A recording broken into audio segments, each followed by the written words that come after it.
Ya, assalamualaikum warahmatullahi wabarakatuh semuanya. Terima kasih sudah datang di kelas budaya organisasi. Hari ini kita akan membahas masalah budaya organisasi. Sebenarnya apa sih budaya organisasi? Oke, budaya organisasi yaitu adalah cara berpikir ya. Sebentar. Oke. Ups. Jadi budaya organisasi ya kita lihat di sini. Nah, budaya organisasi ini adalah, cara berpikir, ya di sini cara berpikir. Ingat berpikir, berarti cara berpikir orang, berperasaan, cara orang berperasaan, dan cara manusia bereaksi berdasarkan pola-pola tertentu yang ada di dalam organisasi atau yang ada pada bagian-bagian organisasi.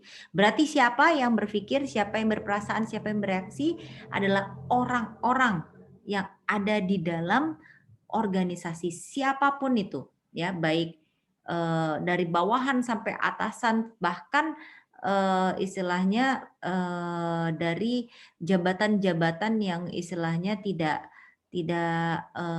bukan jabatan tetap gitu ya. Nah ini adalah, cara berpikir mereka, ini mereka cara bereaksi, cara berinteraksinya seperti ini, itu adalah budaya organisasi. Nah, tujuan pembentukan budaya organisasi adalah apa? Nah, jadi intinya gini, budaya organisasi ini dimiliki oleh setiap organisasi, setiap perusahaan pasti punya budayanya masing-masing. Setiap perusahaan pasti punya identikalnya maksudnya identik dengan apa? Ya kan, dengan budaya yang seperti apa?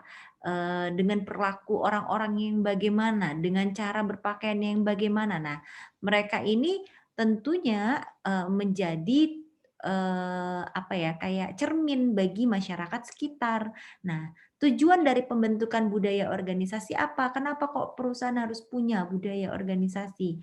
Tujuannya agar organisasi tersebut memiliki suatu landasan moral, suatu identitas yang lain atau berbeda dengan organisasi lainnya. Jadi jangan sampai ketuker, ya. Jangan sampai perusahaan A sama B tuh sama persis, itu nggak mungkin gitu ya. Nanti kalau sama persis, sedangkan yang dihadapinya beda tentu output-nya akan berbeda.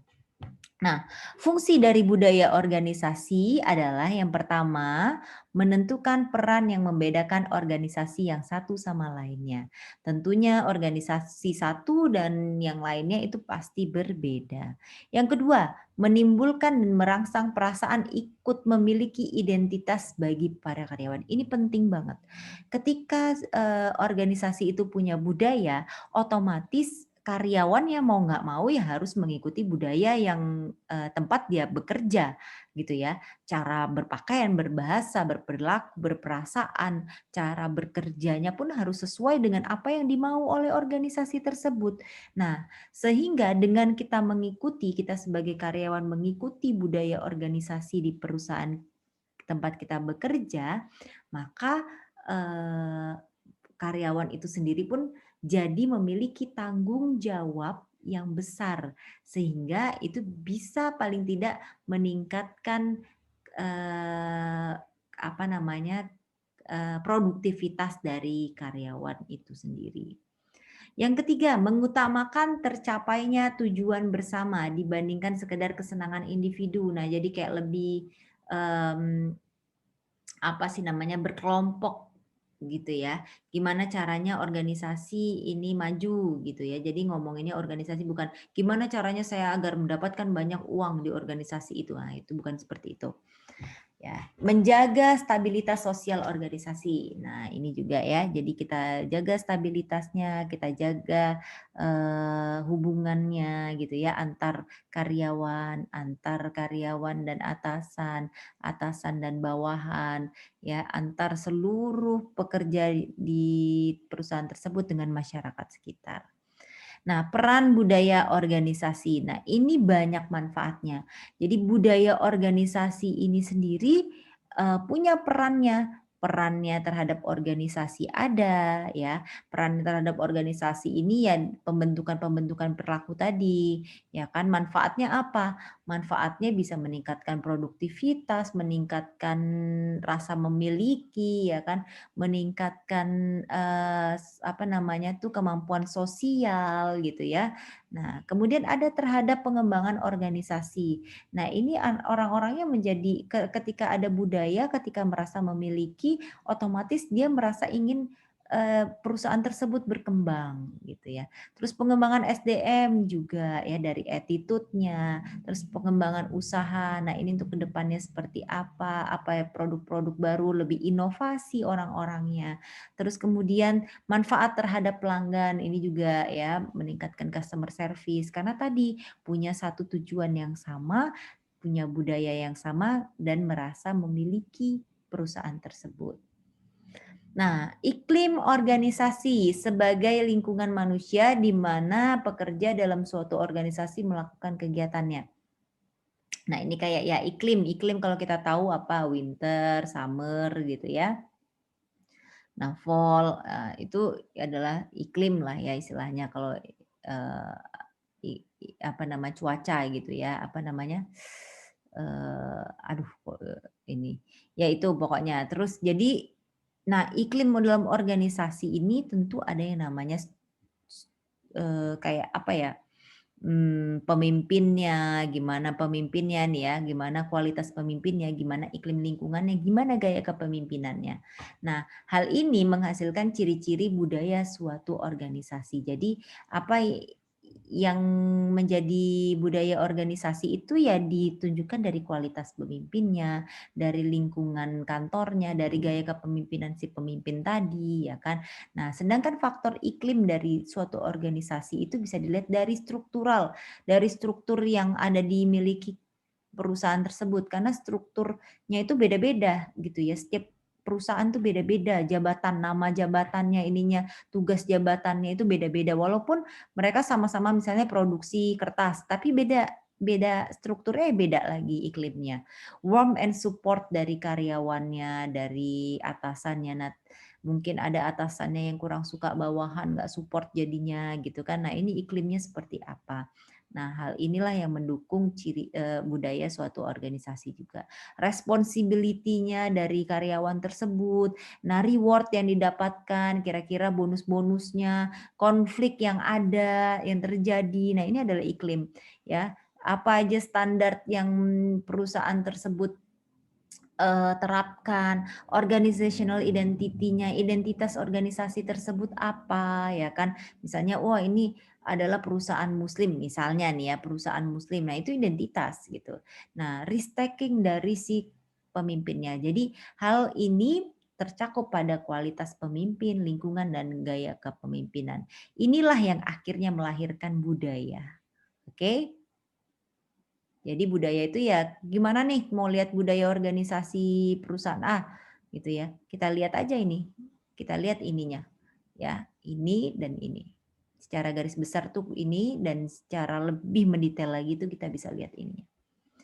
Jenis budaya organisasi. Nah, ini ada macam-macam jenis budaya organisasi itu banyak banget ya. Ada yang karismatik, ada self sufficient, ada yang paranoid nih perusahaannya, ada yang dia menerapkan trusting cultures gitu. Nah, avoidant, achievement culture, politize culture, focus culture, nah dan birokrasi kreatif. Nah, ini adalah budaya-budaya organisasi yang memang, diterapkan dalam, organisasi dan tidak jadi dalam satu organisasi paling tidak itu menerapkan satu ya, satu budaya ini. Apa budaya yang diterapkan?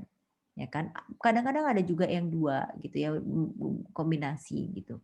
Nah, kalian, untuk tugas yang pertama ya, untuk reviewnya silahkan, review ya kan, bukan review, apa namanya, silahkan cari, apa sih sebenarnya yang dimaksud dengan karismatik, contohnya apa? Apa yang dimaksud dengan self sufficient cultures, contohnya apa? Apa paranoid cultures itu, contohnya apa? Trusting culture, contohnya apa? Dan lain sebagainya ini ya. Oke? Kemudian manifestasi atau ungkapan dari budaya organisasi. Nah, ini konsep-konsep, makna, pesan-pesan yang mencerminkan budaya organisasi dapat ditemukan dalam praktek organisasi ini. Nah, ini udah kita bahas tadi ya, budaya organisasi itu diketahui dari mananya, dari strukturnya, dari rancangan organisasinya, dari strategi yang dilakukannya, dari sosialisasi, seleksi, rekrutmen. Nah, ini bisa dilihat, oh rekrutmennya kayak gini, oh rekrutmennya kayak gitu ya. Pembedaan kelasnya juga ya, kelas-kelas, dalam jabatan.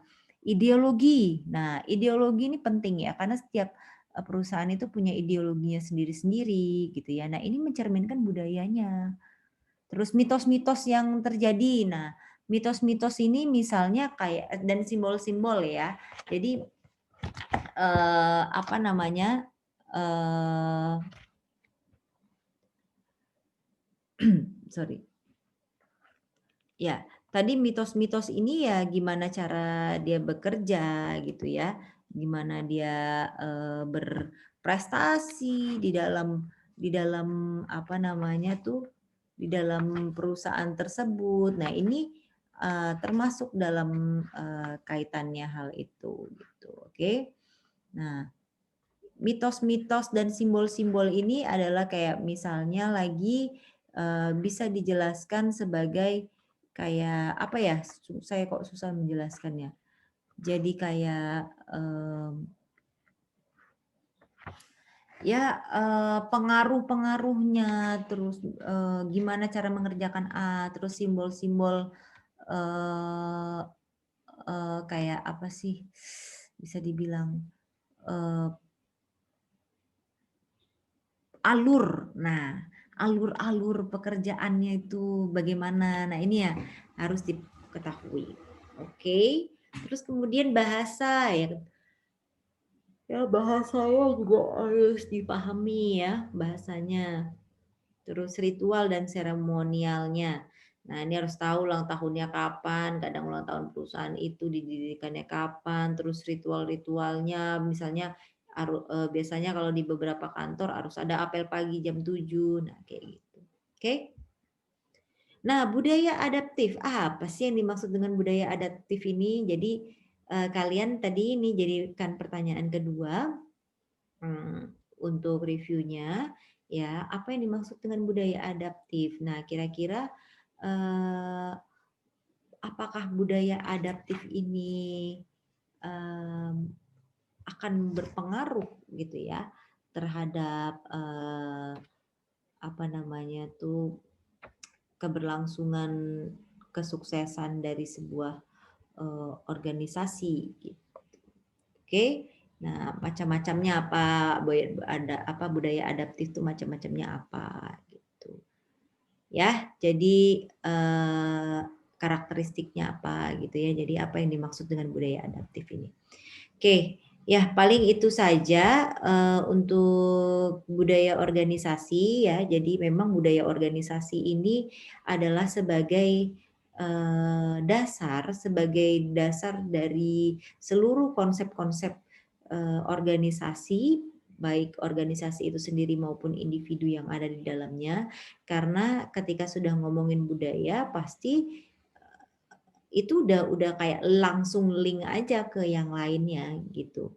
Jadi jangan sampai ketika kita memasuki atau ketika kita bekerja di suatu, wilayah, di suatu, kantor gitu, perusahaan, nah kita juga harus, perhatikan juga budaya organisasinya, jangan asal yang penting kita ngerjain ini selesai, enggak.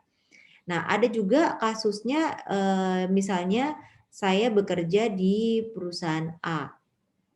Let's say saya bekerja di Sukovindo deh gitu ya, PT Sukovindo di Pekanbaru. Nah, tiba-tiba saya dipindah tugaskan. Saya sudah paham nih budaya organisasi Sukovindo secara keseluruhan. Tapi saya dipindah tugaskan misalnya ke Jakarta.